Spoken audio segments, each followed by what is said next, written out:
So hello everyone, कैसे हैं आप सब? आई थिंक अच्छे होंगे। Welcome to our channel and welcome our new video.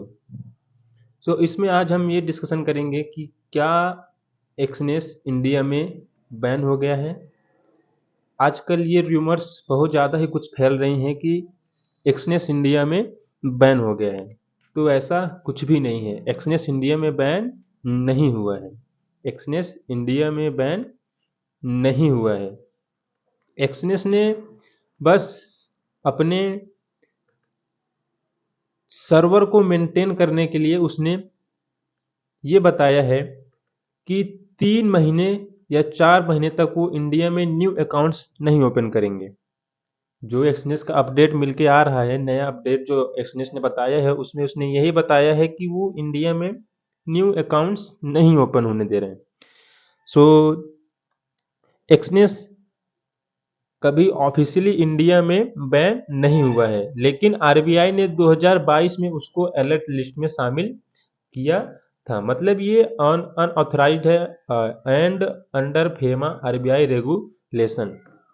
जैसे कि हमको पता ही है कि एक्सनेस बैन नहीं है, इस पे कुछ रेगुलेशंस लगाए जा रहे हैं, या ऐसा कह सकते हैं कि एक्सनेस ने 2 से 3 महीने के लिए अपने न्यू अकाउंट्स ओपन करना इंडिया में बंद कर दिए हैं। सो अब उसके लिए हम क्या कर सकते हैं, क्या नहीं, उसके बारे में हम थोड़ा सा अभी जानकारी आपको देते हैं। तो आरबीआई या सेबी की तरफ से अभी ऐसा कोई स्टेटमेंट नहीं आया है कि एक्सनेस को बैन कर दिया गया है। सेबी या आरबीआई की तरफ से कोई ओवरराइड बैन नहीं है, लेकिन trading non INR currency pairs legal internationally legal grey area में आता है। सो एंड अगर और बात करें इसके बारे में, तो सेबी या आरबीआई से अभी कोई भी ऐसा हमें हमारे पास अपडेट नहीं आ रहा है कि एक्सनेस को बैन कर दिया गया है। एक्सनेस ने बस अपने न्यू अकाउंट्स को ओपन करना बंद किया है इंडिया में, लेकिन रूमर्स ये फैल रही हैं कि एक्सनेस बैन हो गया है। एक्सनेस अभी भी पहले जैसा चलता था वैसा ही अभी वो चल रहा है। इंडिया में जिसके पास पुराने अकाउंट हैं एक्सनेस के, वो अभी एकदम अच्छे से रेगुलेट हो रहे हैं और वो एकदम सही तरीके से उन पर वो ट्रेड कर रहे हैं। तो ऐसा कोई अभी बैन जैसा सिचुएशन तो नहीं आया है। आगे आ सकता है या नहीं, वो बात की बात है। सो एंड अगर एक्सनेस के बारे में और कुछ बताया जाए, तो एक्सनेस इंडिया में बैन नहीं है, लेकिन अनऑथराइज्ड ब्रोकर है जो आरबीसी एंड सेबी के गाइडलाइंस को बाहर ऑपरेट करती है। जो मेन रीजन हमारे पास यही आता है निकल के कि ये एक्सनेस आरबीआई और सेबी के गाइडलाइंस के बाहर ऑपरेट करते हैं। ट्रेडिंग अलाउड है, पर फेमा कंप्लेंट्स और लीगल प्रोटेक्शन अब्सेंट है। जो ये फेमा एक्ट को ये वायलेट करता है, इसलिए एक्सनेस को आरबीआई ने अपने अलर्ट लिस्ट में रखा हुआ था।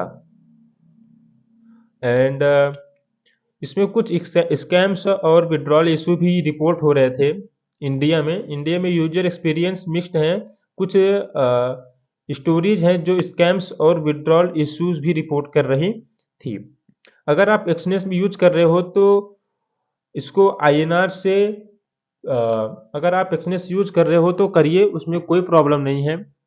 बट अब न्यू अकाउंट्स ओपन एक्सनेस में नहीं होंगे। एंड अगर आप क्रिप्टो ट्रेड करना चाहते हैं तो आप लीगली वे में करिए। एक्सनेस एक अनलीगल वे से ट्रेड कराता है, जो कि इंडिया में ही रेगुलेट नहीं है। एक्सनेस इंडिया में रेगुलेट नहीं है। एंड इंडिया में रेगुलेट कुछ प्लेटफॉर्म्स हैं जो क्रिप्टो ट्रेडिंग कराते हैं, जैसे कि डेल्टा एक्सचेंज हो गया, जो कि मैंने अभी आपके सामने ओपन कर रखा है। इसमें देखिए इसमें सारी चीज़ें बिल्कुल सिंपल तरीके से हमें हमें दिखाई गई हैं। इसका इंटरफेस जो है वो बिल्कुल भी एकदम सही तरीके से हमें दिखाया गया है। चार्ट्स क्लियर हैं एंड इसका इंटरफेस बहुत ही प्यारा है एक्सनेस का। तो एक्सनेस का नहीं, माफ़ कीजिएगा, डेल्टा एक्सचेंज की बात कर रहा हूँ। डेल्टा एक्सचेंज का जो इंटरफेस है वो बहुत ही प्यारा है और बहुत ही इको फ्रेंडली लगता है। इसमें ट्रेड करने में या चार्ट वगैरह पैटर्न देखने में एंड ट्रेडिंग करने में बड़ा ही मज़ा आता है। एंड अगर अभी एक्सनेस की बात करें तो एक्सनेस का यही है, ये अभी बैन नहीं हुआ है, इसे सिर्फ और सिर्फ 3 महीने या 4 महीने के लिए न्यू अकाउंट्स ना ओपन करने के लिए इसको बंद किया गया है। और इंडिया में जिनके पास पुराने अकाउंट्स हैं वो अच्छे तरीके से इसमें ट्रेड कर सकते हैं। और जो इंडियंस को जो इसमें चैलेंज आ रहे थे, एक्सचेंज में ट्रेड करने में जो चैलेंज आ रहे थे वो थे कि UPI net banking deposit withdrawal में प्रॉब्लम्स आ रही थी। तो कुछ दिन पहले एक्सनेस ने यूपीआई बंद कर दिया था एंड अब एक्सनेस ने न्यू अकाउंट्स ओपन करना भी बंद कर दिए हैं। एंड कभी कभी विड्रॉल करने पे बैंक अकाउंट भी फ्रीज हो जाता था, स्पेशली क्रिप्टो या फॉरेक्स फंड के साथ ये फ्रीज हो जाता था। तो कई लोग पी टू पी ट्रेडिंग करते थे, पेयर टू पेयर करके एक्सनेस में ट्रेड करते थे, जो कि थोड़ा बहुत तो वो भी इलीगल वे में आता है। एंड कुछ यूजर ने परमानेंट अकाउंट इश्यूज रिपोर्ट किए हैं एंड पोजीशन क्लोज ही नहीं हो रहा है, ये विदाउट विड्रॉल रिक्वेस्ट ब्लॉक होना। तो ये सब सारी चीज़ें एक्सचेंज के साथ हो रही थी, जो कि बहुत बड़ी प्रॉब्लम थी। अगर किसी का अकाउंट फ्रीज हो जाता है या अन्य प्रॉब्लम्स आती हैं तो ये बहुत बड़ी प्रॉब्लम्स आती है, क्योंकि अकाउंट फ्रीज बहुत दूर दूर से होता है। आपको बहुत दूर से, आप यहाँ बैठे हैं तो आपको कर्नाटक से कॉल आएगा, केरल से कॉल आएगा, अहमदाबाद गुजरात से कॉल आता है कि आपके अकाउंट फ्रीज हो गया है। सो एक्सनेस में जिसका पुराने अकाउंट्स है वो तो अच्छे से ट्रेड कर रहे हैं, न्यू अकाउंट्स नहीं खुलेंगे।